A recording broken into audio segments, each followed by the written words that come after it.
अवनी, तुम्हारी हिम्मत कैसे हुई मेरे बच्चे पर हाथ उठाने की? शर्म नहीं आती तुम्हें इतने छोटे से मासूम को मारते हुए? तो क्या करूं? मेरा 1 लाख का फोन तोड़ दिया इसने। मेरी जिंदगी नरक बना दी है इस बच्चे ने। दोनों झगड़ा होने लगता है, तभी सुजाता वहाँ आ जाती है। अरे विकास, मैंने तो पहले ही कहा था ये लड़की बेकार है। इसे अपने बच्चे से ज्यादा अपने डब्बे फोन की फिक्र है। डायन भी अपने बच्चों को नहीं खाती। अवनी को बहुत गुस्सा आ जाता है और वो छत पर चली जाती है। सब मुझे बुरी माँ कहते, पर किसी को नहीं पता कि मुझे बच्चों से नफरत क्यों है। मुझे पता है, जब मेरा छोटा भाई पैदा हुआ था तब मेरी माँ कितनी अच्छी थी। माँ का एक सपना था कि वो एक बहुत बड़ी डिजाइनर बने, लेकिन उस छोटे भाई के आने के बाद माँ के सारे सपने टूट गए। वो बस डायपर और दूध की बोतलों में उलझ कर रह गई। इसी फ्रस्ट्रेशन में माँ ने सुसाइड कर लिया। बच्चे बेकार होते, बच्चे ना अपनी माँ को खा लेते। मुझे नहीं चाहिए कोई बच्चा। कुछ दूर नंदिनी खड़ी थी, जो कि अपने बच्चे को टहलाने के लिए लाई थी, और उसने ये सब सुन लिया था। हे भगवान, तो ये बात है। अवनी को बच्चों से नफरत नहीं है। वो तो अपने बचपन के उस दर्द की वजह से परेशान है। उसे लगता है कि बच्चा उसका करियर खा जाएगा। कोई बात नहीं अवनी, जब तक तुम्हारा ये डर खत्म नहीं होता तब तक मैं खुद तुम्हारे बच्चे का ध्यान रखूंगी। अगले दिन से नंदिनी छुप छुप कर अवनी के बच्चे का ध्यान रखती। जब अवनी काम में बिजी होती, नंदिनी चुपके से जाकर बच्चे का डायपर बदल देती, उसे टाइम से दूध पिला देती और उसकी मालिश कर देती। एक दिन अवनी उसे ऐसा करते हुए देख लेती है। What are you doing, Nandini? Avani, इसकी मालिश का टाइम हो गया था और तुम बिजी थी, तो मैंने सोचा, तो तुमने सोचा कि तुम महान बन जाओगी। तुम कौन होती हो उसका ध्यान रखने वाली? मुझे पता है तुम ये सब क्यों कर रही हो, ताकि घर वालों के सामने तुम अच्छी बन सको। निकल जाओ यहाँ से। नंदिनी दुखी होकर वहां से चली जाती है। अगले दिन अवनी सुजाता के लिए बहुत सारी शॉपिंग करके लाती है। माँ जी, मुझे ना उस नंदिनी की नीयत कुछ ठीक नहीं लग रही। वो आजकल मेरे बच्चे के बहुत ज्यादा ही करीब आ रही है। मतलब तू क्या कहना चाहती है? अरे माँ जी, सीधा सा हिसाब है। वो मेरे बच्चे को मुझसे छीनना चाहती है, ताकि आगे चलकर वो दोनों बच्चों पर अपना हक जमा ले और इस घर की प्रॉपर्टी में उसे डबल हिस्सा मिल जाए। वो बहुत चालू है माँ जी। वैसे ये छोड़िए, ये देखिए मैं आपके लिए ये डिजाइनर साड़ी और गहने लाई हूँ। अरे वाह बहू, साड़ी तो बहुत सुंदर है। और तू चिंता मत कर, मैं उस नंदिनी की अकल ठिकाने लगाती हूँ। लालच बुरी बला है, उसे मैं बताऊंगी। अगले दिन नंदिनी हॉल में अपने बच्चे को खिला रही थी, तभी सुजाता वहां आती है। नंदिनी, इसे ये हल्का खाना देना बंद कर। इसे गाय के दूध में खूब सारा घी डालकर पिला। एकदम हट्टा कट्टा और मोटा हो जाएगा अभी से। माँ जी, इतने छोटे बच्चे का पेट खराब कर देंगे। डॉक्टर भी मना करते हैं, ये सब चीजें इसके लिए अभी बहुत भारी हैं। ये बीमार पड़ जाएगा। मैं इसे ये सब नहीं खिला सकती। तेरी जुबान बहुत चलने लगी आजकल। मैं 2 बच्चों की माँ हूँ, तू मुझे सिखाएगी कि बच्चे कैसे पालते हैं? सुजाता नंदिनी से झगड़ा करने लगती है, तभी अवनी वहां आ जाती है। अरे माँ जी, आप क्यों इस गवार के मुंह लग रही हैं? आपको तो पता है ये तो है ही ऐसी, अपनी ही चलाती है। आप अपना बीपी मत बढ़ाइए। चलिए आप मेरे साथ मेरे रूम में चलिए। आप मुझे बताना, मैं अपने बच्चों को एकदम मोटा करना चाहती हूँ। अवनी सुजाता को अपने साथ ले जाती है। कुछ समय बीत जाता है। दोपहर हो गई थी। सुजाता अपने कमरे में मुंह फुलाए बैठी हुई थी, तभी नंदिनी उसके लिए पानी लेकर आती है। माँ जी, आप सुबह से मुझसे बात क्यों नहीं कर रही हैं? मैंने कुछ गलत कह दिया क्या? मैं तो बस बच्चे की भलाई के लिए बोल रही थी। तू रहने दे नंदिनी, तेरा असली रंग मुझे दिख गया है। तू समझती है मैं बुढ़ी हूँ, मुझे कुछ समझ नहीं आता। आप ये क्या कह रही है माँ जी? अब होली मत बन। आज के बाद मुझसे बात मत करना और कान खोलकर सुन ले। अवनी के बच्चे से दूर रहना। मुझे सब पता है कि तू उसके बच्चे पर इतना प्यार क्यों लुटा रही है। तू चाहती है कि वो बच्चा भी तेरा हो जाए और कल को इस घर की प्रॉपर्टी में तुझे डबल हिस्सा मिले। लालची कहीं की।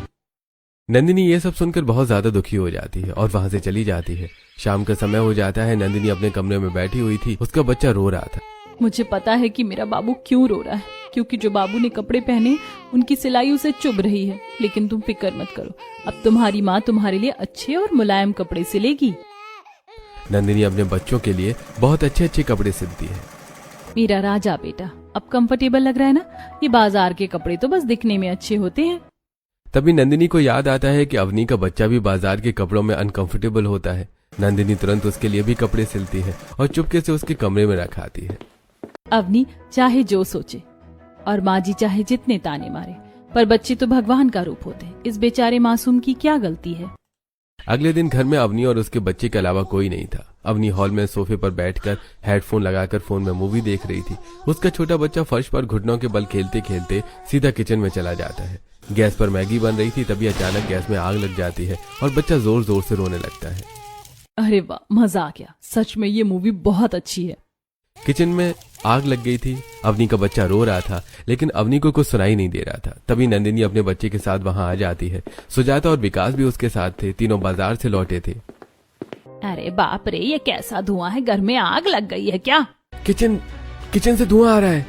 तभी उन्हें किचन से बच्चे के जोर जोर से रोने की आवाज आती है। नंदिनी जल्दी से जाकर अवनी के हेडफोन निकालती है। क्या हुआ और ये धुआं कैसा है? अवनी, किचन में आग लगी है और तुम्हारा बच्चा अंदर है। ओ माय गॉड, आग लग गई। अब क्या करूं मैं? अंदर नहीं जाऊंगी, मैं जल जाऊंगी। विकास, प्लीज फायर ब्रिगेड को फोन करो। सब लोग बुरी तरह से घबरा जाते हैं। नंदिनी जल्दी से अपने बच्चों को नीचे छोड़ती है और खुद किचन में चली जाती है। भाभी रुकिए, वहां मत जाइए, आप जल जाओगी। कुछ ही देर में नंदिनी किचन से बाहर आती है। उसने बच्चे को अपने सीने से लगाया हुआ था। उसकी साड़ी जल गई थी, लेकिन उसने बच्चे को बचा लिया था। ये भगवान, मुझे माफ कर दे नंदिनी। पता नहीं मेरी अकल पर कौन सा पत्थर पड़ गया था जो मैं तुझे लालची बोल रही थी। तू तो सच में साक्षात देवी है। तूने अपनी जान पर खेलकर आज मेरे पोते को बचा लिया। तुम्हें शर्म नहीं आई अवनी? तुम्हारा बच्चा वहां आग में जलने वाला था और तुम यहाँ बैठकर फोन में मूवी देख रही थी। क्या यही है तुम्हारी मॉडर्न पेरेंटिंग? विकास, मैंने जानबूझकर थोड़ी किया। मैंने हेडफोन लगाए थे, मुझे क्या पता था वो किचन में चला जाएगा। चुप कर कलमुही, तेरी वजह से आज मेरा पोता कमजोर और बीमार रहने लगा है। आज तो इसने मेरे पोते की जान ही ले ली थी। हाँ, मैं हूँ बुरी माँ, क्योंकि मुझे ये बच्चा चाहिए ही नहीं था। ये आप लोगों की ही जिद थी ना कि घर में पोता चाहिए, तो अब मिल गया ना। अब तुम लोग ही से पालो। अपनी तुम्हारा दिमाग खराब हो गया है क्या? तुम अपने ही बच्चे के लिए ऐसा बोल रही हो? बिल्कुल सही बोल रही हूँ विकास। तुम इस बच्चे को अपने पास रखो, मैं तुम्हें डिवोर्स दे दूंगी। तुम इसके लिए कोई नई और संस्कारी मम्मी ढूंढ लेना जो 24 घंटे इसके डायपर बदलती रहे। मैं जा रही हूँ ये घर छोड़कर। अवनी जल्दी से अपने कमरे में जाती है और अपना सूटकेस लेकर आ जाती है। अवनी, प्लीज पागलपन मत करो। गुस्से में अपना घर और बच्चा ऐसे छोड़कर मत जाओ। ये बच्चा तुम्हारे बिना कैसे रहेगा? माँ कैसी भी हो, लेकिन वो तो माँ ही होती है। तुम ये भोली बनने का नाटक बंद करो नंदिनी। अंदर ही अंदर तो तुम बहुत खुश हो रही होगी ना। तुम्हें तो मेरा बच्चा ही चाहिए था। अब रख लेना इसे और इसके हिस्से की प्रॉपर्टी भी हड़प लेना, लालची। अवनी का बच्चा ये सब देखकर बहुत जोर जोर से रोने लगता है। मुझे एक बहुत बड़ी कंपनी से जॉब का ऑफर आ गया है। मैं अब वहाँ जाकर अपना करियर बनाऊंगी। मैं इन बच्चों के चक्कर में अपनी जिंदगी बर्बाद नहीं कर सकती। Good bye. अवनी वहां से चली जाती है। अगले दिन से नंदिनी अपने और अवनी के बच्चे का अच्छे से ध्यान रखना शुरू कर देती है। वहीं दूसरी तरफ अवनी अपने नए ऑफिस में बहुत एटीट्यूड में काम कर रही थी। हाँ बेबी, मम्मा शाम को जल्दी आएगी तुम्हारे लिए टॉय लेकर। बाय। तुम अपने बेबी को और इस जॉब को एक साथ मैनेज कैसे कर लेती हो? आई मीन सच बताना, कुछ मैनेज नहीं होता होगा ना? ये बच्चे तो सिर्फ करियर खराब करते हैं। अवनी, करियर तब खराब होता है जब हम अपने बच्चों को बोझ समझते हैं। मैं इसे बोझ नहीं, अपनी ताकत समझती हूँ। तुम्हें शायद अभी ये बात समझ नहीं आएगी। सृष्टि ये बोलकर वहां से चली जाती है। रात का समय हो जाता है। अवनी अपने रेंट वाले एक छोटे से घर में बैठी हुई थी। फाइनली अब मैं आजाद हूँ। कोई रोना धोना नहीं, फुल आजादी है अब। लेकिन अवनी को बहुत अकेलापन महसूस हो रहा था। वो अपना फोन निकालती है। फोन में अपने बच्चे की फोटो देखने लगती है। नो अवनी, नहीं, बच्चे बेकार होते। तुझे कमजोर नहीं पड़ना है। तुझे अपनी माँ की तरह हारना नहीं है। कुछ महीने ऐसे बीत जाते हैं। आज अवनी की कंपनी में पार्टी और अवार्ड फंक्शन चल रहा था। अवनी ने एक बहुत ही डिजाइनर ड्रेस पहनी हुई थी और वो बहुत खुश थी। Just wait and watch. इस साल का बेस्ट एम्प्लॉय का अवार्ड तो मुझे ही मिलेगा। मैंने इस कंपनी के लिए अपने परिवार तक को छोड़ दिया है।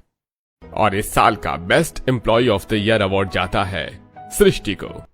ये सुनकर अवनी हैरान रह जाती है। सृष्टि स्टेज पर जाती है और अवार्ड लेती है।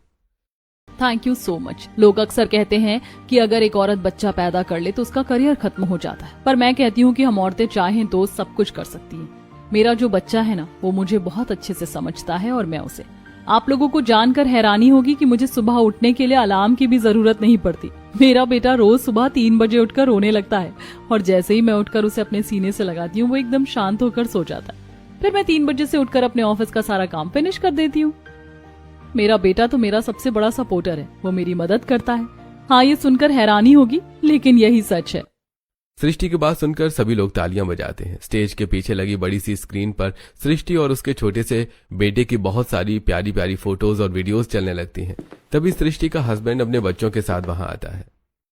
ये है मेरा बेटा और मैं बहुत खुश हूँ और गर्व से कहती हूँ कि मैं इसकी माँ हूँ। पार्टी धीरे धीरे खत्म होने लगती है। अवनी एक कोने में खड़ी होकर रो रही थी। तभी सृष्टि उसके पास आती है। अवनी, मैंने तुम्हारे बारे में सुना है। मुझे पता चला कि तुमने अपने करियर के लिए अपने घर और उस छोटे से मासूम को छोड़ दिया। मुझे लगता था कि बच्चे जिंदगी बर्बाद कर देते हैं। अवनी, बच्चे कभी बेकार नहीं होते। हो सकता है तुम्हारे साथ कोई ऐसा हादसा हुआ हो जिसने तुम्हारे मन में ये डर बैठा दिया, लेकिन इसका मतलब ये नहीं कि हर माँ की कहानी वैसी ही हो। अगर हम बच्चों को समझें, उन्हें सही टाइम पर खाना दें, सही टाइम पर डायपर चेंज और अपनी जिम्मेदारी अच्छे से निभाएं, तो कोई प्रॉब्लम ही नहीं आएगी। तुम सही कह रही हो सृष्टि, गलती मेरी है। मुझे हर पल मेरे बच्चे के रोने की आवाज सुनाई देती है। मैं बहुत गलत थी। मैं आज ही जाकर सबसे माफी मांगूंगी। अगले दिन अवनी जल्दी से अपने ससुराल आती है। अवनी देखती है कि नंदिनी दोनों बच्चों के साथ खेल रही थी। दोनों बच्चे भी उसके साथ खेल रहे थे। बाजी विकास, नंदिनी मुझे माफ कर दीजिए। मुझे मेरी गलती का एहसास हो गया। मुझे मेरा बच्चा वापस दे दीजिए। खबरदार, जो एक कदम भी आगे बढ़ाए, चली जा यहाँ से। अब तेरा इस घर में कोई काम नहीं। तूने तो अपने स्वार्थ के लिए मुझे नंदिनी के खिलाफ भी भड़काया था। निकल जा यहाँ से। अवनी सबसे माफी मांगती है, लेकिन उसको कोई माफ नहीं करता। वो दुखी होकर जाने लगती है। तभी अवनी का बच्चा मम्मा मम्मा कहते हुए रोने लगता है। वैसे तो ये मेरे सीने से लगकर शांत हो जाता है, लेकिन आज क्यों नहीं हो रहा? नंदिनी बच्चों को सीने से लगाती है, लेकिन वो शांत नहीं होता। अवनी जल्दी से अपने बच्चों के पास आ जाती है और अपने बच्चों को अपने सीने से लगा लेती है। मेरा बच्चा, मुझे माफ कर दे मेरे लाल। मम्मा आ गई है। जो बच्चा अभी तक नंदिनी के अलावा किसी के पास शांत नहीं होता था, वो आज अवनी के सीने से लगते ही रोना बंद कर देता है। ये देखकर घर के सब लोग हैरान रह जाते हैं। माँ जी, देखा आपने, आंचल चाहे नंदिनी का हो या अवनी का, असली सुकून तो बच्चे को अपनी माँ के आंचल में ही मिलता है। लगता है कि भगवान ने भी तुझे माफ कर दिया अवनी, तभी तो ये बच्चा तेरे पास आकर इतनी जल्दी शांत हो गया। ठीक है, हमने भी तुझे माफ किया, लेकिन याद रखना, ऐसी गलती दोबारा इस घर में नहीं होनी चाहिए। कभी नहीं माँ जी, आगे से ऐसी कोई गलती नहीं होगी। दोस्तों, क्या आपको लगता है कि करियर और बच्चों को एक साथ संभाला नहीं जा सकता? जो अवनी ने किया, क्या वो सही था? और जो उसका बचपन का जो ट्रॉमा था, उसका जो डर था, क्या वो सही था? तो आप किसकी साइड हैं? अपनी राय हमें कमेंट करके जरूर बताएं।